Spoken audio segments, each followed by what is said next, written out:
Welcome back in. For this week's Dubs, we're bringing you the special family connection made out of the blue. Tina McCormick and her brother Roger of Gardendale, who are in their 60s, didn't find out until recently they had a brother living in South Carolina. And it never would have been discovered if Doug Knoll's curiosity didn't peak after he had grandkids. They were from Atmore, Alabama, so they were from South Doug Alabama Knoll of also. Greer, South Carolina, always knew he was adopted.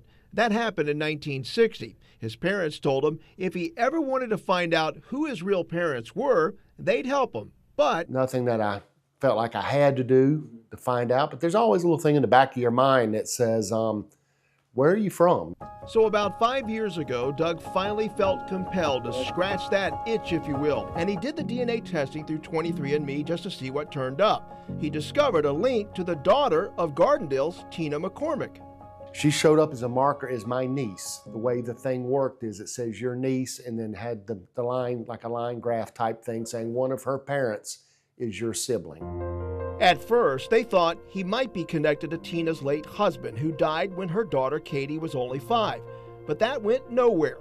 After some time had passed, Tina's daughter dug deeper into regional background connections, tracing back to South Alabama, where Tina and her brother Roger were raised. She sent me an IM or an email one day saying, hey, is it possible it could be, on my mom's side? And I said, well, one thing that kind of might, a qualifying thing is any of your family tall, because I'm about 6'5".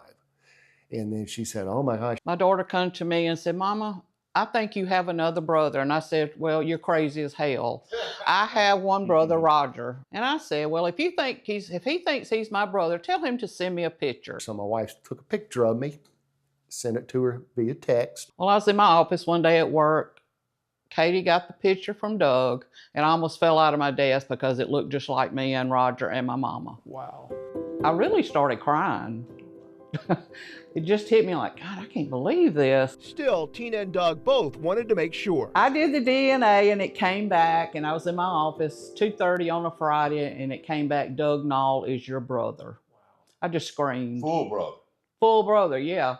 And I got home and I called Doug and I said, hey Doug, this is Tina, your sister. And his wife was in the background screaming. Oh, they were so happy.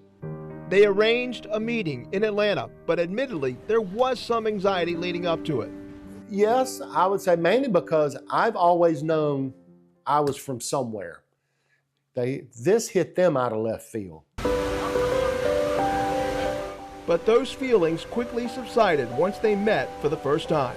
And we walked up to greet him, and he had on shorts, long skinny legs, and I said, well, that's it, that's my mama's legs. At least to me, it was like I've known them forever. And what's it like, though, having a brother that you never I loved him. The day we left him in Atlanta, I felt like I'd always known him. I had a bond feeling. Yet what she and Roger could not understand was how their mother kept it a secret all the way to her grave.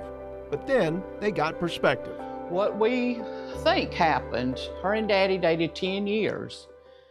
Mama got pregnant in 60 and had Doug, put him up for adoption because she was taking care of her brother, and her brother died the next month. And back in those days, especially in small town South Alabama, being an unwed mother was not something you talked about. But now the 3 siblings can't stop talking enough about their expanded family. They meet up again often, including when Doug's son got married.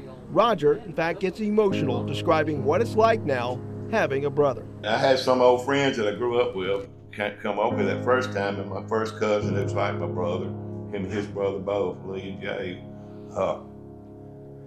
They come over and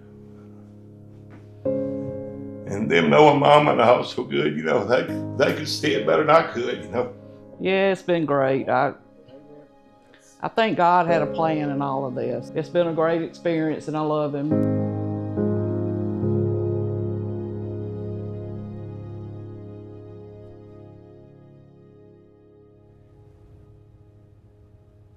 Both Tina and Roger say her daughter Katie deserves a lot of credit as well for her perseverance and being computer savvy. Meanwhile, if you've got a story or video or picture for Dubs, just follow me on Facebook or Instagram at MikeWWRC and send me a message. Janice?